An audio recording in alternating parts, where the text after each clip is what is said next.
Agora vamos para as ressalvas. Quais são as limitações dessa estratégia que eu estou ensinando para vocês? Primeira limitação: ninguém é só o signo solar. Então, de repente, você em casa me fala assim: ah, eu sou de Libra, um signo de Saturno, gosto de uma pessoa de Capricórnio, que também é signo de Saturno, mas nós não somos compatíveis, nós brigamos muito, nós não damos certo. Sim, porque você não é só o seu signo solar. Você também tem o seu ascendente, você tem seu signo lunar, você tem o signo da Vênus e do restante do seu mapa astral, com os outros planetas, signos e casas. Isso vale para você e vale para a pessoa que você quer saber a sua combinação, seja seu namorado, namorada, noivo, noiva, marido, esposa ou crush. Como eu disse, a combinação de signos solares é só para você ter uma noçãozinha, uma noção limitada. Porém, isso sozinho não define a sua compatibilidade com outra pessoa. O seu mapa astral pessoal, ele vai muito além do signo solar. É muito mais complexo. Tanto o seu mapa astral individual quanto da outra pessoa que você quer saber a combinação. E essa análise de um mapa astral em relação a outro mapa astral total, completo, tá? Que engloba a individualidade total da pessoa, tá? Esse trabalho se chama sinastria. E aí é um serviço mesmo, astrológico, é um serviço pago, você tem que pagar um astrólogo para fazer isso, porque é um trabalho complexo. O astrólogo vai gastar no mínimo 1 dia ou 2 dias inteiros nessa análise do mapa para poder te dar um retorno se vocês formam um casal compatível ou não. E na verdade a sinastria vai além de só dizer se vocês são compatíveis ou não. Um mapa de sinastria vai descrever com detalhes como deve ser a sua relação com a outra pessoa. A segunda ressalva é que essa análise de casais baseados em signos solares, tanto levando em conta a questão dos 4 elementos do signo, como a questão do planeta regente de cada signo, tá? Assim, esse tipo de análise que só leva em conta os signos solares, ela não é consensual dentro da astrologia.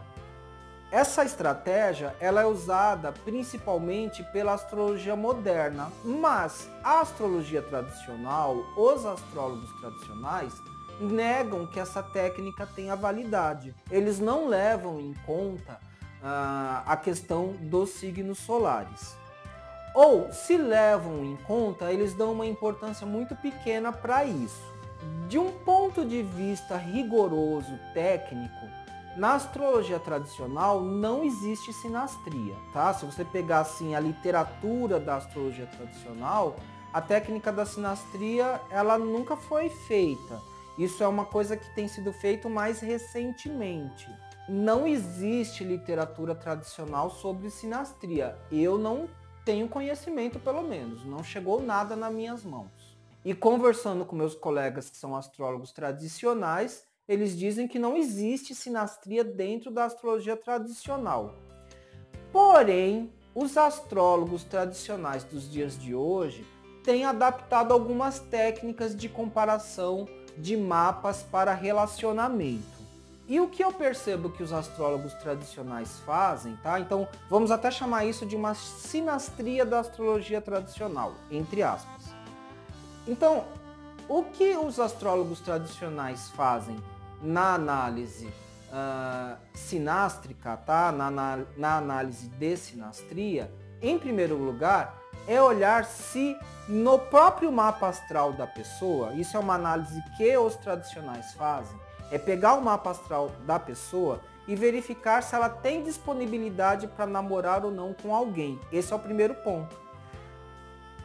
Falando de outra forma, não adianta muita coisa eu, por exemplo, se eu tenho uma pessoa do signo de Gêmeos, não adianta falar que ela é compatível com uma pessoa de Libra, ou que ela é compatível com uma pessoa de Sagitário, ou seja lá quem for, se a própria pessoa não estiver disponível para o amor, ela não está disponível para ninguém, ela não quer. Dentro dela, consciente ou inconscientemente, a pessoa não está disponível, ela não quer se relacionar com ninguém. Então, a primeira coisa que um astrólogo tradicional faz é olhar o mapa da pessoa e dizer se ela tem disponibilidade ou não para ter um relacionamento com alguém. Porque se ela não tiver, não adianta nem analisar a sinastria de nada. Em segundo lugar, depois que se verifica que a pessoa tem essa disponibilidade, em segundo lugar, o que os astrólogos tradicionais mais olham não é o signo solar, mas sim o regente do ascendente. Então, o que o astrólogo tradicional vai fazer? Ele vai pegar o regente do ascendente de uma pessoa e verificar se esse regente tem recepção com o regente do ascendente da outra pessoa. Vejam, não é nem análise de aspecto, tá? O astrólogo tradicional, ele não vai dar ênfase se, por exemplo, o regente do ascendente de uma pessoa está fazendo trígono com o regente do ascendente da outra pessoa. Não é o aspecto entre os regentes que ele vai olhar. Ele vai olhar se tem recepção. E como esse conceito é complexo, eu não vou ensinar agora nesse vídeo, porque o conceito ele é complexo. Eu não vou ensinar, mas é uma técnica da astrologia tradicional, que inclusive eu sei fazer. Mas eu vou deixar isso para ensinar num outro vídeo, porque tem vários conceitos que vocês precisariam saber para entender como fazer essa análise. Tem que entender muito bem regência por domicílio, exaltação, triplicidade, termos e faces. São termos muito técnicos, então não dá para explicar isso agora.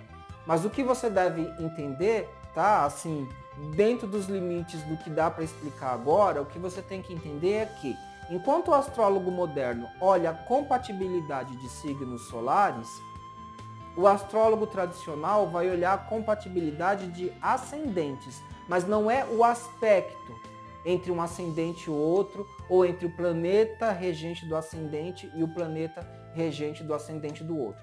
Não é isso. O que vai ser analisado é uma estratégia técnica chamada recepção. Então vejam que essa análise combinatória astrológica, essa combinação de casais, ela é muito complexa, tá? Na verdade, a sinastria é um elemento muito complexo.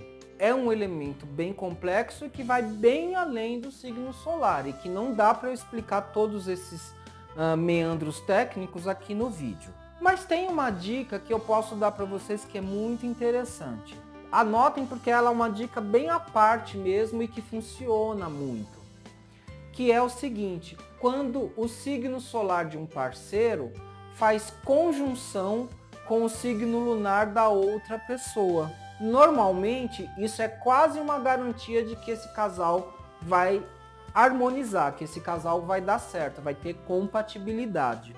Então, por exemplo, vamos supor que eu seja do signo de Libra, o meu signo solar é Libra, e o signo lunar da outra pessoa também é Libra. E principalmente se o meu Sol, por exemplo, está a 14 graus de Libra, e a lua da outra pessoa está a 16 graus de Libra, está bem próximo, é uma conjunção muito próxima.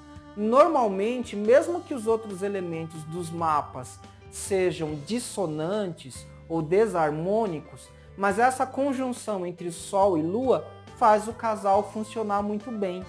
Supera praticamente todas as dificuldades do mapa do casal. Embora essa seja uma regra muito forte, eu tenho que falar que na astrologia nenhum elemento astrológico sozinho define a questão. Mas esse é um elemento muito marcante, tá? Muitos casais têm essa conjunção entre Sol de um parceiro e a Lua da outra pessoa. Extensão, conjunções entre luminares ou entre luminares e o ascendente normalmente são favoráveis numa combinação de casal. Então, por exemplo, de repente eu tenho Sol em Gêmeos e a outra pessoa tem ascendente em Gêmeos. E se tiver muito próximo a conjunção, isso torna mais forte ainda a relação. É uma relação de alto impacto e que tem chance de dar certo por conta disso. Pelo menos é um fator favorável. Não define, tá? Não fecha a questão, mas é um fator favorável. Eu quero terminar esse vídeo com uma outra consideração que eu acho importante e que aparece muito nas questões que vocês fazem nos comentários, nos meus vídeos no YouTube.